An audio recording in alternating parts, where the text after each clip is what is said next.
everyone. Welcome to our next episode of Chris's Classic Cinema. My name is Chris Ward, and this is my good friend. Hi, I'm Jacob.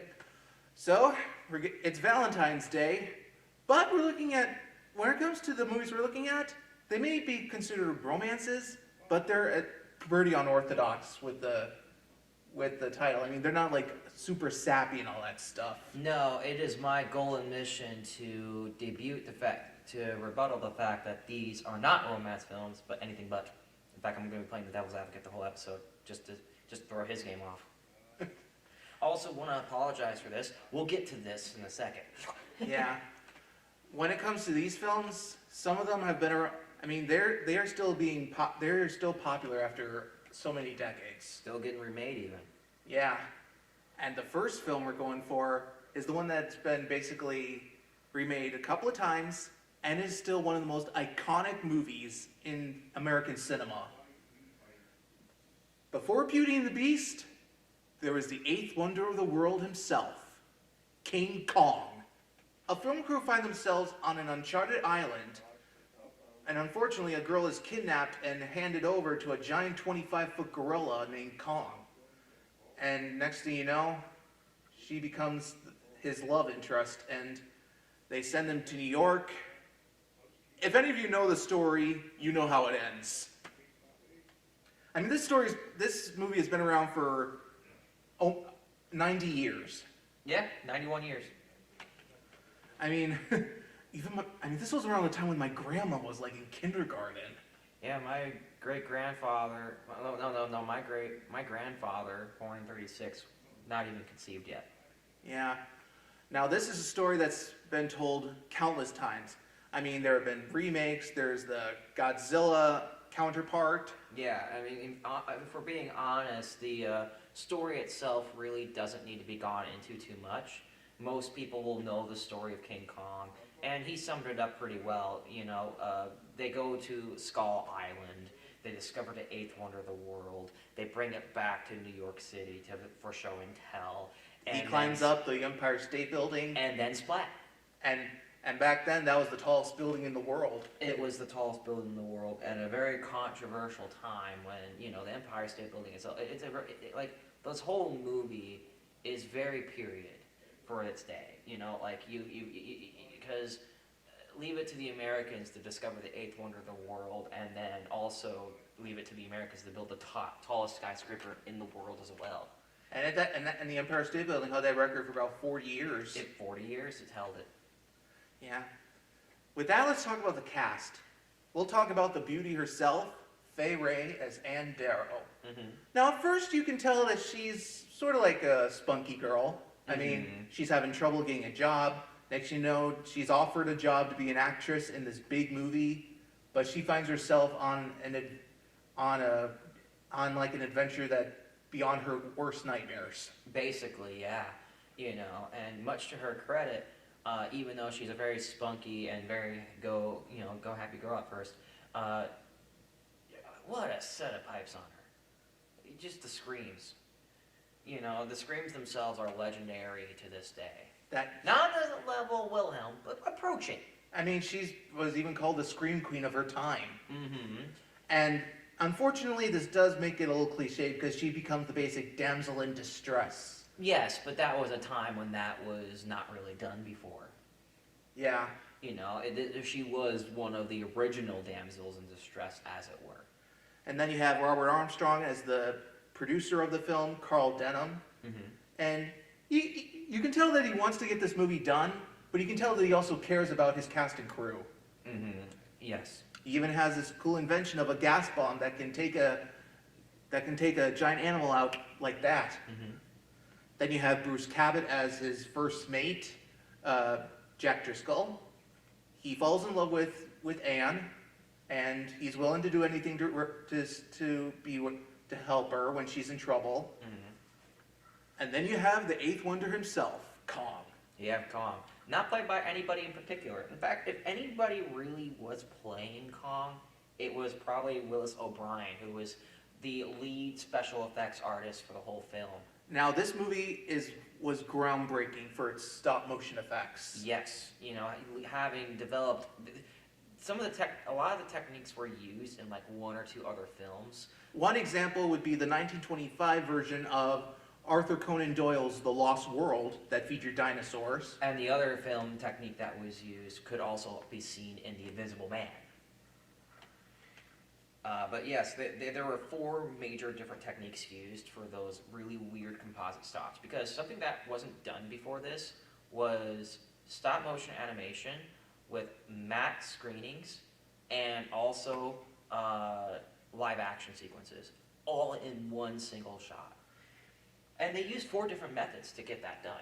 And it still looks amazing almost 90 years late, over 90 years later. I would say it is showing signs of age because technology has gotten that much better. But considering that they did this all analog, you know, it is incredible. And you know, my favorite, you know, of course, the 2 processes that are patented are the William process and also the Dunning process. Both used, you know, with the Dunning process using bypacking and color filters. That's how they were able to get it done. They filmed it one sequence with the stop motion with one color filter, and then they were able to run the film through the camera again with the other filter. Yeah. And that's how it was done with that. The William process was when they had multiple strips of film running through basically a projector, a printer, a composite machine of sorts called an optical printer. It was basically 3 strips of film being composited into one film in just one go. Yeah, and when it comes to special effects, I mean, they are basically the stars of the movie. Oh yeah, yeah, and not just the visual special effects either, but the audio special effects too were the first of its kind. I mean, when it comes to Kong's roar, it was actually a lion's roar that was recorded backwards, if I recall. You're half right. It's a lion and tiger mixed together and then played backwards slowly. Okay. And that's not the only one that's also, that's not even the most impressive audio special effect. I think the funniest one is Kong's walk. You know, this was done by Spivak, who was he was the audio engineer of the movie. Spivak was the one that did the stomping effects of Kong. And I kid you not, I wrote this down. This is why I had my phone out, because I had to write this down because I couldn't memorize all this. He stomped across a gravel pit with foam-wrapped plungers strapped to his feet. Just imagine that as Kong's walking and you're nailed it. Yeah. No wonder. I mean, those shots of him stepping on those people. Yeah. I guess that does really add to the realism. It does. And then you also have full-size animatronic robotic face of him. Yeah, you know, it's not animatronic. It is fully mechanical and manually operated. It took several crew members to operate it. But it's still pretty impressive. Oh yeah. What's more impressive is the labor of love that went into this film. Yeah. Just the T-Rex sequence alone, the epic fight in the midpoint of the movie between Kong and T-Rex took 7 weeks.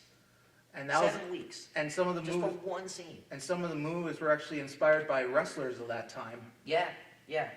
And then and when it comes to the other cast members too, I mean they're pretty good. I mean, you have the captain of the ship, the skipper. Mm-hmm. You also have a lot of the crew members. And oh yeah. They're all willing to help out to save Anne. Mm-hmm. There are some that have aged pretty badly though, especially the Chinese cook. Yeah, unfortunately, but again, that's par for the time back in the day. Yeah, and then you have the natives mm-hmm. who kidnap Anne and sacrifice her to the King Kong. Yeah, it is definitely has aged a bit. But the story itself spawned a whole franchise, and it's been redone and done over and over again to the point where there's a lot of modern elements to it that really help clean up the core story. Yeah, and another thing too about this movie, the music. It was one of the very first films to have an original score composed for the film, courtesy of the famous film composer Max Steiner. And just to add to that a little bit, it's the first time a 46-piece orchestra was used for the score and a talkie. It was the first full feature-length film like this at this caliber to do that. And the music is still pretty good. I mean, Oh yeah, it was sold. It was actually sold as an original soundtrack for the movie, like a standalone, like proper album. yeah. And Max Steiner will go on to film other iconic films like Gone with the Wind and Casablanca. And it's kind of interesting because it's also the first movie to have multi-track, as in, and what multi-tracking is, it has multiple audio tracks being used at the same time. It's the first movie of its kind to have 3 separate audio tracks: the music, the dialogue, and the special effects. Yeah. Because there was that much to it. Yeah. And then you have the whole Beauty and the Beast formula for the movie. I mean, it definitely makes sense in a way, but it could. I mean, when it comes to the original guy who came up with the idea, Edgar Wallace, he definitely wanted to do a story that was unlike anything, a Beauty and the Beast story unlike anyone has seen or read. Oh yeah. And you know, it was pioneering for its day. I mean, and it's because of this film. I mean, you can't even look at the Empire State Building in New York without instantly thinking King Kong. Biplanes. And biplanes, yeah. You know, one of the most iconic scenes in cinematic history, been redone and redone over and over again as parodies. I mean, I think my favorite retelling of this was Cat Kong, which was it's exactly how it sounds. It's King Kong, but instead of a giant gorilla, you have a giant cat, and instead of people, you have mice. It was written by Dave Pilkey, the guy who did The Adventures of Captain Underpants. Yeah, it predates Captain Underpants by a few years, actually. Yeah, but when it comes to this movie in general, it's been remade many times. There was a remake in the 70s that had a guy in a gorilla suit and had Jessica Lange, and unfortunately, instead of the Empire State Building, the climax took place at the Twin Towers of the World Trade Center. So that's aged. Oh, that's not aged as well either. But there is a version by Peter Jackson that was done very well in the mid-2000s. Yes, in 2005, the guy who did the Lord of the Rings did a 3-hour epic version of it. And it had an all-star cast. I mean, you had Naomi Watts, Adrian Brody, Jack Black. Yes, and not only that, but they made it period. They made it take place in the 30s. And they actually brought in all the, well, not the original, but a lot of the core original elements from the original movie, they brought in for this movie as a 1930s epic. And the CGI was groundbreaking at that time, and it earned the film an Oscar. Oh, yeah. Yeah, and when it comes to the original King Kong 2, it was a huge hit at the box office, but surprisingly, it didn't get any Oscar nominations, not even Best Picture. No, because it invented a genre, didn't it? That movie literally invented a genre of films. The monster movie. The monster movies. And so I've always called this more of a creature feature. It's one of the first creature features, you know, because you can't really categorize it as a horror film because it's not really horrifying. Well, it is, but back in the day it was, but you can't really classify it as a creature feature. I think a lot of people would say it's a gaijin film. It's the original gaijin film. Yeah, I mean, this was over 20 years before Godzilla. Yes. And next thing you know, you have movies with King Kong versus Godzilla, even to this day. Yes, and then also the robotic counterparts getting into the water as well. Yeah. Now, all in all, when it comes to this film, it is still iconic. The American Film Institute has placed it on many of their lists. One of the top 100 greatest movies ever made, one of the top 25 greatest film scores of all time, one of the top 100 most thrilling movies, as well as the list of 100 passions. Yes. So, what is the rating then? I think we're going to both give it pretty high, but what are you going to give it? I'm giving it I'm giving it a 9 out of 10 because this is... So, 4.5 out of 5. Yeah. Okay. I was going to give it the same rating, 4.5 out of 5. I wasn't going to give it a full 5-star because there are some elements of the movie that are aging quite poorly. Some of the subject matters are not doing too well. But it is definitely one of those movies you have got to see at least once before you die. Exactly. And if not that one, if some of the elements make you uncomfortable, at least see the mid-2000s reversion of it. I've been watching this movie since I was like 12, and I still enjoy it to this day, And as well as the Peter Jackson version. Yeah, like if you don't want to watch the original, watch the Peter Jackson version. If you don't want to watch either of them, read Cat Kong the book. That's my recommendation. Yeah. So that was King Kong. For the next two films, we're going to be looking at films that were produced by the same guy. In this case, who was coincidentally the executive producer of King Kong, David L. Selznick. During the 30s, he had his own studio called Selznick International. It famously was the studio responsible for the Gone with the Wind. But we're not looking at that. We're looking at two other films that were very popular for their time. The first one was from 1937. Now, this movie has been remade 3 times. I repeat, 3 times. The latest one back in 2018. But the story is still iconic. The movie, A Star is Born, directed by William Wellman. A farm girl goes to Hollywood to become a celebrity. Next thing you know, she's falling in love with an alcoholic actor who decides to take her under his wing to make her a star. Unfortunately, as her career goes up, his starts to go down. Yes, and the roles are kind of reversed towards the end of the movie, aren't they? Where you were right initially. She does eventually take him under her wing for a little bit there. Yeah. Now, this story has been retold, like I said, 3 times. This is the original. This was the original with Racine native Frederick March and Janet Gaynor. Next thing you know, in 1954, there's the version with James Mason and Judy Garland. 1976 with Chris Christopherson and Barbra Streisand. And then in 2018 with Bradley Cooper and Lady Gaga. Yeah. But that shows how popular this story is. I mean, it's a very simple story, but it also has a huge commentary of what life in Hollywood is. Yes, I'd say that there is some sense of realism to it. Even though there is some mystifying elements to it, like this one girl happened to be the 1 in 100,000 that happens to make it. The statistics are actually a bit skewed in the wrong direction. It's more like 1 in a million. You know, life in Hollywood, even back then, was extremely cruel to aspiring actors and actresses alike. Yeah, but you can definitely tell that when it comes to the director and the producer Selznick, they wanted to make this a very romantic movie. Yes, and there are some pretty interesting elements to it. I'd say out of the 4 movies, this is probably the purest romance film. I can't give it another genre. Maybe comedy, maybe, but I wouldn't call it comedy. It's straight. Yeah, I'd say it's raw romance more than anything. Yeah. And I only say maybe because there are some comedic, lighthearted elements to it that I kind of enjoyed. And but it has some very deep themes too. I mean, yes, it features alcoholism. It features not just alcoholism, but mourning of a loss of a loved one after suicide. You know. And it also goes along with that idea of like both the hope and the reality of the American dream. Yes. I mean, think about it. You have this this naive farm girl who thinks that she can become a star in Hollywood.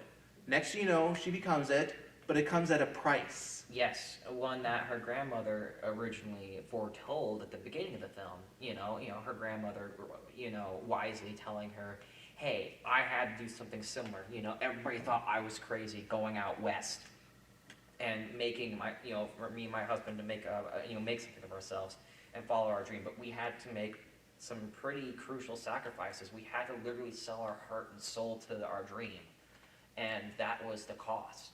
Yeah. And let's talk about the 2 leads. Frederick March and Janet Gaynor. They had some great chemistry. Oh, fantastic chemistry. And I think that at first the chemistry was a bit touch and go at the beginning of the film. You can definitely tell that she was starstruck initially, but then greatly disappointed that this person that she looked up to in film, when she would travel literally half a day to the nearest movie house to go see him in film, ended up just being this drunk, this obnoxious drunk. Whose career was starting to go down the toilet. Yeah, there's a little bit of irony in Wisconsinite playing a drunk. I just wanted to put that out there. There's a little irony in that. Like I said, in case you guys didn't know, Frederick March was born in Racine here in Wisconsin. And he would win 2 Oscars during his career. Yeah. And there is actually a little bit of, I thought that about halfway through the film the actress was getting noticed by Marsh, I thought that this was going to play, like there was going to be some questions of morality in the film. Because back in the 30s, there was some elements in the movie that were heavily frowned upon. Not only was alcohol, like, portrayed as, like, the bitter enemy, but that wasn't the only thing. Pinball was featured in it, too. Very briefly. And that was something that was actually illegal in most of the country, including Wisconsin. Yeah. So I thought this was going to be, like, a morally questionable movie in a time where it really stood more for what the core morals should be for America. Yeah, and then when it comes to some of the side characters too, I mean, you have Adolphe Menjo as the producer, Oliver Niles, and he's very supportive. Oh yeah. And he definitely cares about his cast, and oh yeah. but then you have the guy who's basically the paparazzi, and he's just, well, yeah, basically. Well, no, he was the paparazzi, but he was also the PR. He was public relations for working under Oliver. And he wanted to try to get every little detail of their lives as possible, even invading their privacy. Well, not just that, but when the details weren't juicy enough, would just straight up fabricate it. Like when, of course, when the actress went ahead and, started saying, oh, I'm from North Dakota, my father was a farmer, this guy would just spin up a lie about how even changing her name. Even changing her name. Yeah, her original name was Esther Blodgett. Next thing you know, they decided to change it to something more attractive, like Vicky Lester. Vicky Lester, which, back then, much more sinister. I'd say sinister, much more of a sinister name, much more Hollywood, Hollywood friendly. And that was very common even now. Like, a lot of actors and actresses will change their name to Perfect example, Lady Gaga. Another example, Johnny Depp. Yeah, I mean, now when it comes to also the commentary too, I mean, like I said, it can be pretty deep. Very deep.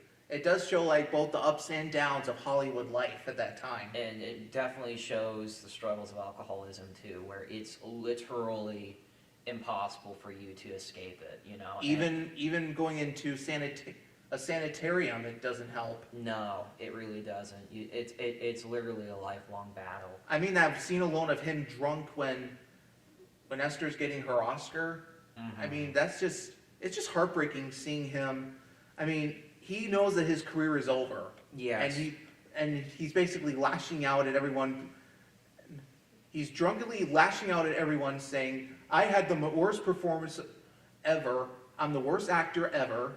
And it's right in front of his wife. Not only that, but it's like, I deserve an award for this. That's the Razzie. That didn't exist till the 70s. Actually, 1980. Oh, okay, fine. 1980 on the dot. Yeah, well, yeah, but then you have, like, Janet Gaynor's character. At first, she was naive, she was innocent, but as the movie progresses, she realizes that this comes at a grave cost. It's the whole "be careful what you wish for" thing. Mm-hmm. There's actually a little bit of a cameo in the movie that I don't think anybody knows, and that's with the Grammy Award itself. That Grammy Award itself was actually originally... You mean the Oscar? The Oscar award itself was actually awarded to Janet herself in 1929. It was the very first Oscar for Best Actress. And the very first one. And she won it for 3 movies. She won it for 3 movies, and she used the award, and she actually allowed the movie, like the producing studio, to use her own trophy as a prop in the film. Yeah. Which I think is just, like, sublime, really.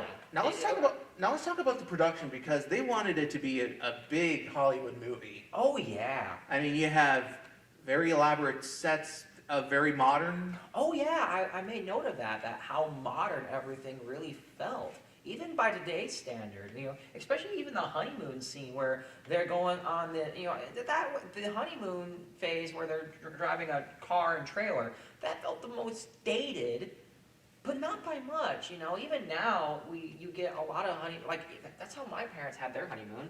They went out into the wilderness with their car and just made a road trip out of it. And then you have the color cinematography. Oh my gosh, yes. I mean, this was one of the first. This was back then. Technicolor was very expensive to use. Very expensive. And there wasn't that many films to use it. In fact, this was like the second Selznick film to use it. Yeah. A year before, his first film that did it was another romance called The Garden of Allah. Yeah, I think we also ourselves have removed earlier colored films as well.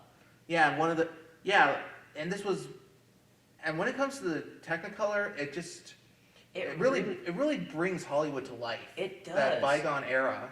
Well, not even bygone, isn't it? Because some of the elements of Hollywood that was kind of filmed still around, like the Chinese theater, Or the Hollywood Bowl. or the Hollywood Walk of Fame. Well, you mean, well, yeah. Yeah, because even that was featured, and that was like kind of surprising, and it felt modern. Even the bedroom scenes, it looked like a dated bedroom, but I would say those bedrooms are like straight out of the 70s, not the 30s. Yeah. So like they were really modern, held up really well for many years. Yeah. Now when it comes to this story, it's just no wonder it's being remade so many times because, Yes. Even to this day, it is still, even with the 2018 version with Lady Gaga, it's still a strong commentary of both the price of stardom as well as the consequences of alcoholism. Yes, and how they go really hand in hand in Hollywood, and they do. Drug addiction is no joke in Hollywood. It's actually been a issue for as well since the 30s, and maybe even earlier than that, even. Yeah, and also like the rise and fall of stars. Yes. Hollywood stars. They only have. Who knows how much longer some of the stars of our generation are going to end up retiring or something like that. Or. Yeah. And when it comes to this movie, it was a big hit, and it ended up receiving not many nominations at the Oscars. It was nominated for Best Picture, Best Director, Best Actor, Best Actress, Best Screenplay. It ended up winning 2. Yeah. For Best Original Story, which was basically a precursor to Best Original Screenplay, and it received an honorary award for the color cinematography, because back then they didn't have this was before they split categories between black and white and color films. But this was still when color film was just starting to become a thing. Yeah. It really exploded in 1939 with Gone with the Wind and The Wizard of Oz. Yeah, but even then, black and white was still being done well into the 70s. It wouldn't take full adoption until probably the 1960s. Yeah, that's right. So it was about 30. I'd say this movie, the whole story of the movie, everything, is about 30 years ahead of its time, really. And like I said, it's been remade 3 times. Next thing you know, there's versions with Judy Garland, then there's Barbra Streisand, then there's Lady Gaga. Yeah, about every 20 to 30 years is a new one. So the next one should be probably in about 20 years. That being said, not my kind of story. I'm going to be giving it a bit of a softer rating. Despite the fact that it's a pretty modern film for what it is, I'm not going to give it the best of ratings. I'm giving it only a 3.5. I don't really like romance films, and alcoholism is a bit of a sensitive subject, at least for me personally. Not because I'm affected by it, because I have close people in my life that are affected by it. So it was kind of a hard movie for me to watch. I'm giving it 4 stars out of 5. Okay. This was for the original, this is really good. Mm-hmm. And I guess it all depends like what version you people want to watch. Like I said, there are 3 other versions. Do you want to watch the version with Judy Garland, or it's Barbra Streisand, or Lady Gaga? Yeah, it literally depends on what generation of actors you want to what generation of actors you want to see, because it really is a generational thing. Yeah. But when it comes to the original, it is still very solid. Very, very solid. Yeah. holds up very well. I was quite surprised by that. Yeah. So that was A Star is Born. Now we're going ahead to 1940 with another very unusual romance film. And this was directed by the master of suspense, Alfred Hitchcock. Mm-hmm.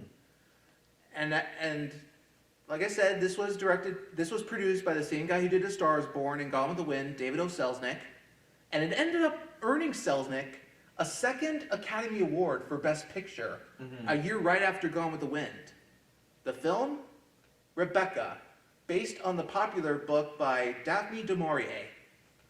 A naive girl marries a socialite and ends up moving into his mansion. Unfortunately, courtesy of a house servant and symbols all over the place, she feels like she's being haunted by her husband's ex-wife.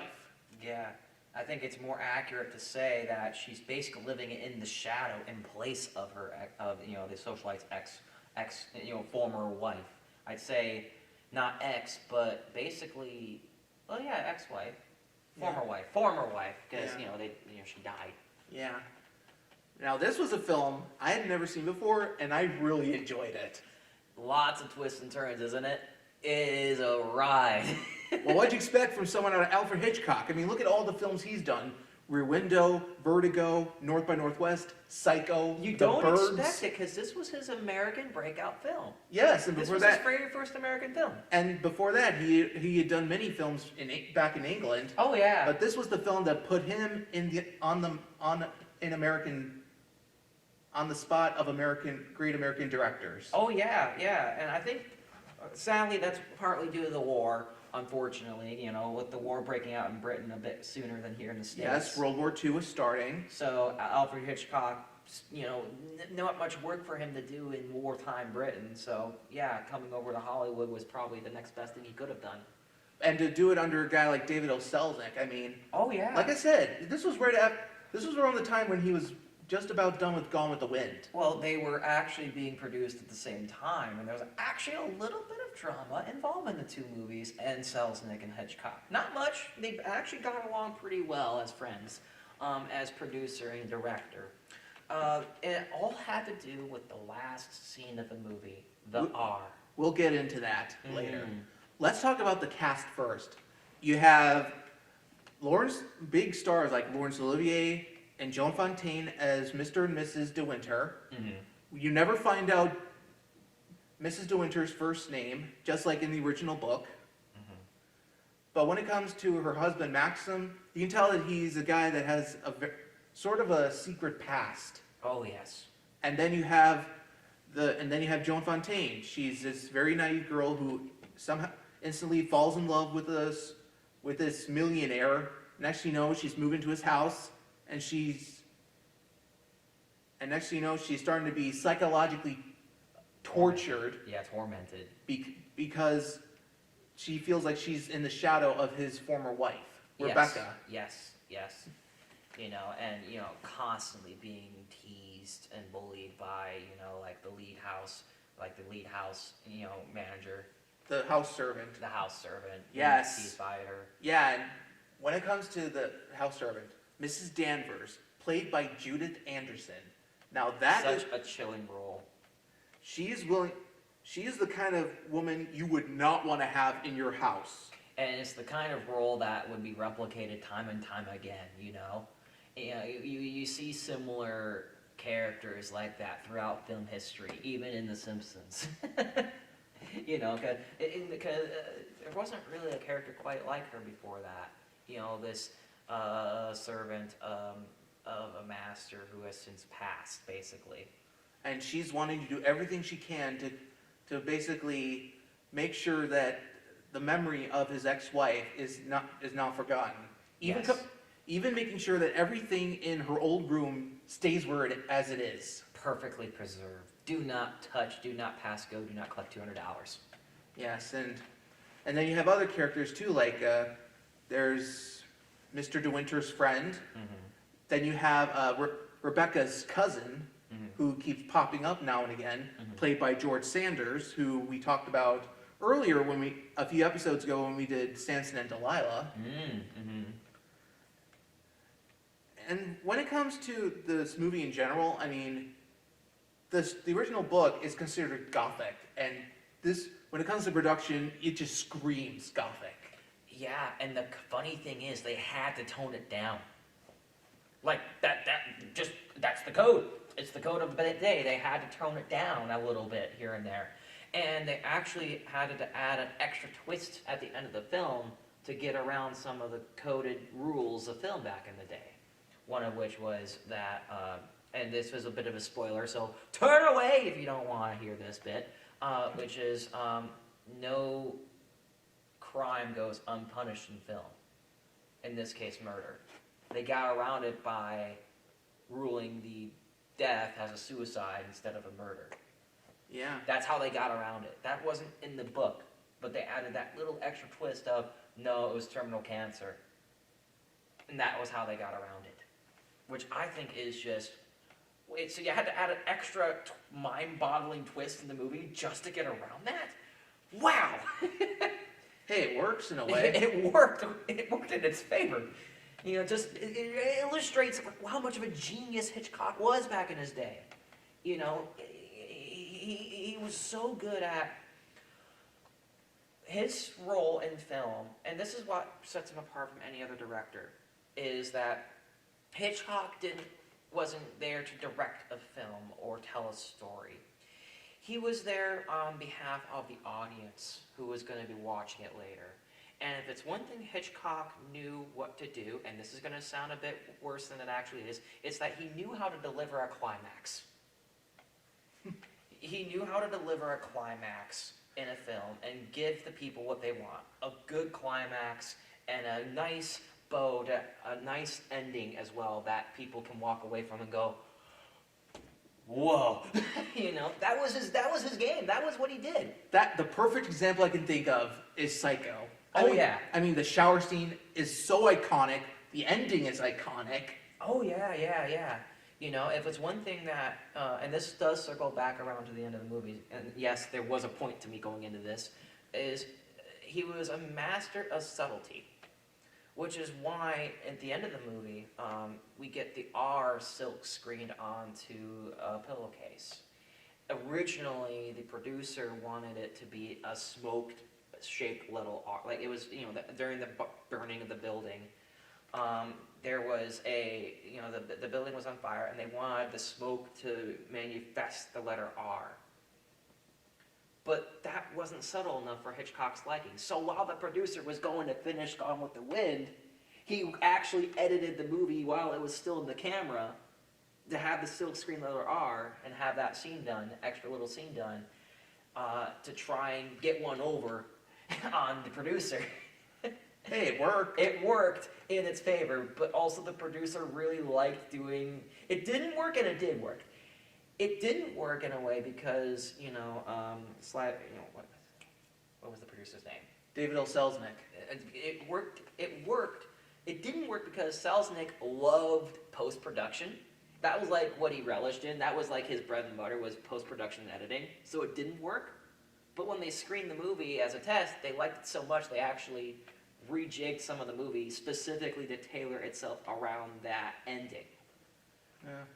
You know, so they actually had to do some reshoots and everything. And when it comes to, when it comes to the main characters, I mean, their chemistry is pretty good. Oh, fantastic. I mean, you can tell how much they love each other despite the husband having a dark past. And even despite all of the psychological torment that she's going through, she's still not giving up on him. No, especially once all the tangled mess of the story unravels itself and makes itself perfectly clear. You can perfectly see that Maximus is not the guy that is portrayed throughout the movie, and that she herself is no longer naive, but more passionately in love with him than ever. Yeah, and she doesn't want to be psychologically tormented by by the shadow of his former wife. No, and she's not gonna let the house servant get to her. No, she's not gonna let anyone get in her way. No, she's his wife. That's it. Yeah. The way she stands up to her, I mean, that's like, she's like, I am his wife now. You are gonna do as I say. But when it comes to the house servant, she's not taking any of that. No, no. That's sadly one part of the movie that actually did have to get censored out and cut out. Was in the original book, it was heavily hinted at that the servant and the original wife were lovers in the book. Well, yeah, it's the whole lesbian theory. Yes, well, less of a theory and more of truth. It was, that part of the movie had to not be done because that was illegal to do back then. Yeah. They had to basically just leave that part kind of open-ended. Yeah, well, that does add a bit, though. It does add another layer to the complexity of it. Yeah. Kind of wish it was redone. Yeah. Now, when it comes to this movie, it was a hit at the box office. It was one of, if I recall on Wikipedia, it was like one of the top 5 highest-grossing films in 1940. Which is hilarious because originally the movie wasn't going to be done at all. They were having a hard time securing funding from a loan company, and the loan company didn't want to give the money to the producer because they wanted a different cast. They didn't want Hitchcock. They wanted a different cast, but Hitchcock insisted on this specific cast. He knew exactly what he wanted, and it became such a big hit. They were like, "That was great. Do it again." Now, here's the thing I found out that was actually pretty coincidental. Mm-hmm. So, at the time, David O. Selznick was working on Gone with the Wind, but he wanted Laurence Olivier for Rebecca, so he brought him over. But surprisingly, he was actually dating the woman who would play Scarlett O'Hara on Gone with the Wind, Vivien Leigh. So she actually went across the Atlantic to be with her boyfriend. Yeah. They were going out at the time. Yeah. And next thing you know, David's brother Myron saw her in a movie, and he's like, she should do a screen test for Scarlett. And got the part. Exactly. How about that? She was able to beat every American woman and actress in Hollywood. Man, that must have ruffled some feathers. I can't imagine it not ruffling feathers back then. There's a whole movie that goes along with it called The Scarlett O'Hara War. I recommend you see it at least once. Future episode? Maybe. Okay. Yeah. All in all, what would you give Rebecca? Oh, it's a Hitchcock film. There's so many twists and turns in the story that beautifully unravel. You have such a satisfying climax and a beautiful ending, and I absolutely think it's a well-deserved 5 out of 5. I'm giving it 4.5. I mean, when it comes to this movie, I mean, it's just amazing. I mean, why are you deducting half a point? Just because. It's a perfect film. You're just gonna give it 4.5 out of 5. Well, personally, I think Rear Window's better. Okay, there it is. Yeah, well, This is still a good movie for what it is, and I highly recommend it. Oh yeah. If I recall, I think Netflix tried to do a remake of it in 2020, but that didn't get a lot of love. So that was Rebecca. For our final film, we're going to head to 1951 with another romance movie that's kind of unorthodox, because apparently it's also a World War I film. Uh-huh. And it has a great cast too. I mean, you have Humphrey Bogart and Katharine Hepburn. The movie, The African Queen, directed by John Huston. Mm-hmm. At the start of World War I in Eastern Africa, a missionary decides to go on a journey with a captain to torpedo a German boat. Yes. And they only have so much material. They can actually have to do a do-it-yourself torpedo. Mm-hmm. And the titular boat, the African Queen, it gets them through to their journey, and they end up falling in love. Mm-hmm. Now, this movie I really enjoyed. I didn't expect it to be this good. I'm the opposite. I think the movie's okay. I wasn't a huge fan of it personally. This is not my cup of tea, unfortunately. I'm not huge into romance movies, and I felt that this one was a bit too... It's not slow by any stretch of the imagination. You know, I think the movie definitely has some elements to it that are quite invigorating. Like the rapid scenes are very, very good. That uses a model of the African Queen, because otherwise it was deemed too dangerous. I can't argue with that. And there was a lot of effort and realism that was put into the movie as well. For example, the majority of the filming was actually done in Africa.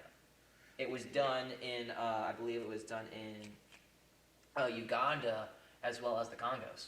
Yeah, and the thing is, the movie's supposed to take place in modern-day Tanzania, Yeah. which is in Eastern Africa. Uh-huh. Mm-hmm. But coincidentally, but ironically, the Congo is actually on the western side of the continent. Yeah, but it works. It works. They were trying to get some really good jungle shots that I think work really well. Yeah. Now, when it comes to the main cast, I mean, Katharine Hepburn and Humphrey Bogart, man, their chemistry was so good. It was really, really good.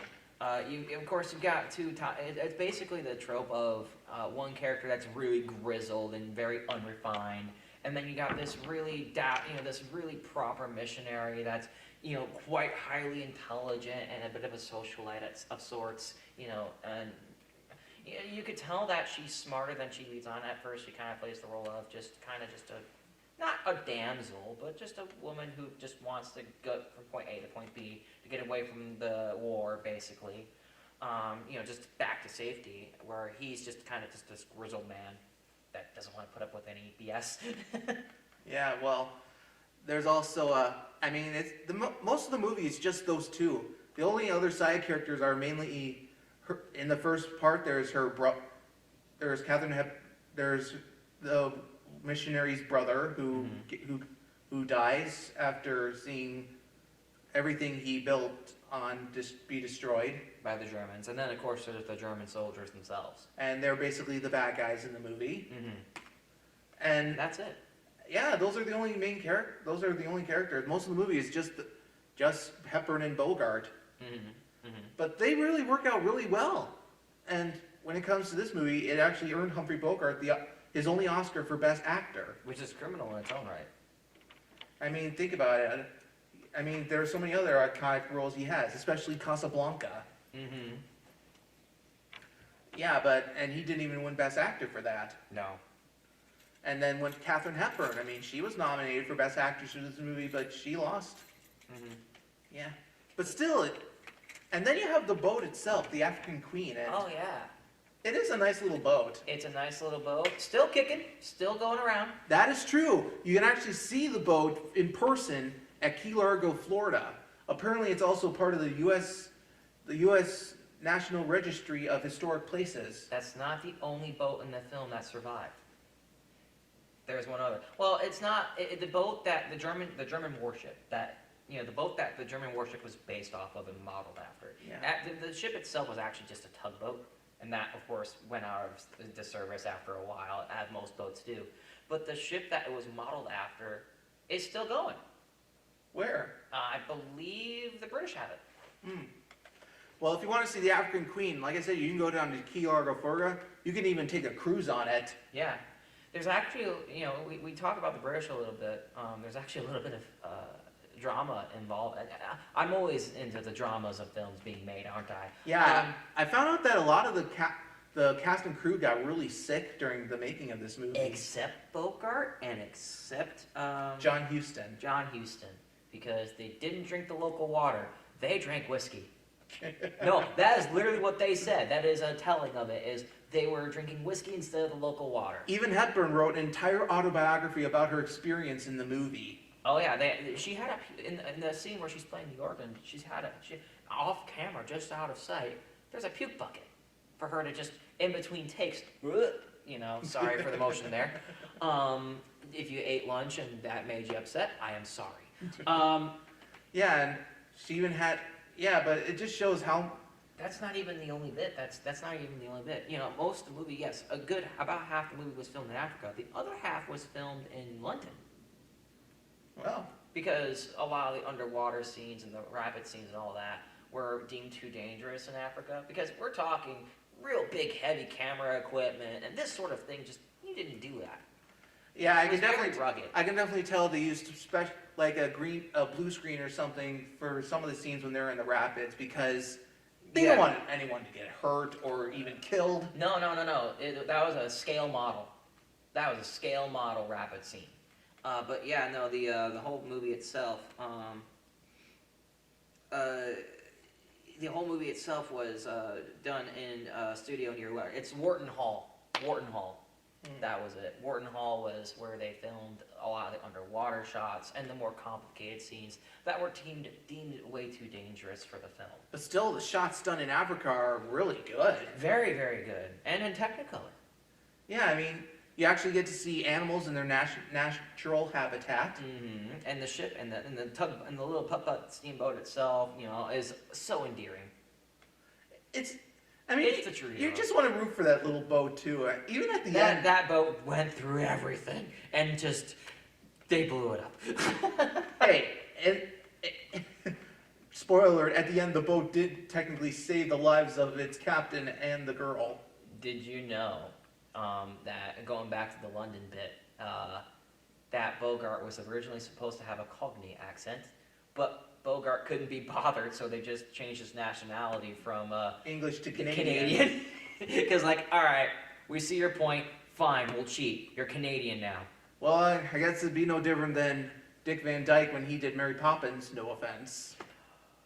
I'd argue that the difference is that Bogart knew when he overstepped himself and was being, and was like, yeah, no, this British accent's horrible, I'm not doing this. Yeah. Dick Van Dyke didn't get that hint. He just rolled with it and didn't care if it was bad. Yeah, but look how iconic that role is today. Yeah. Nearly started some wars again, but, some old tensions between them. Yeah, but still, when it comes to the African Queen, I mean, this movie, I just loved it. I even got a few good chuckles out of it. It does have some comedy. There is some good elements to it. I mean that whole scene of her dumping all that gin into the river. Yeah. Basically, she's like, you're going to take me there, and you're going to be sober. No! And I've seen the movie dozens of times, and I could take it or leave it. I don't really care for the theme of it. I don't really care for the whole tropes that it has. But that's not to say it's a bad movie. It's just not a movie I would watch. I wouldn't mind watching it again, personally, because I thought this was really good. You're in luck. It's on Tubi all the time. If you have a Roku stick or any other streaming service, it's literally on all the time. It's one of the movies that it's like, you just can't, it's everywhere. You can find it really easily. Yeah. It's one of those classic films that just it's super clean as a whistle and just really easy to get a hold of. Yeah, and it's also, but still, the chemistry between Bogart and Hepburn, I mean, it's just, to me, it's up there with Bogart and Ingrid Bergman in Casablanca. I'd rather watch Casablanca. Well, to each their own. I loved Casablanca too, but I loved this movie as well. Mm-hmm. And I mean, this movie ended up being a huge hit at the box office. Oh yeah. And it received nominations at the Oscars, including Best Director, Best Screenplay, and like I said, Bogart won for Best Actor, and Catherine was nominated for Best Actress. Yeah. But she would win 4 during her whole career, and no actress has beaten her yet. Not even Meryl Streep. Not yet. Give it time. Yeah, and when it comes to the American Film Institute, they named this film as one of the top 100 greatest movies ever, and their list of top 100 passions. Okay. Yeah, and like I said, the boat is still around. If you go down to Florida to Key Largo, you can get a cruise on it for like an hour and a half. Mm-hmm. Have like a little dinner cruise.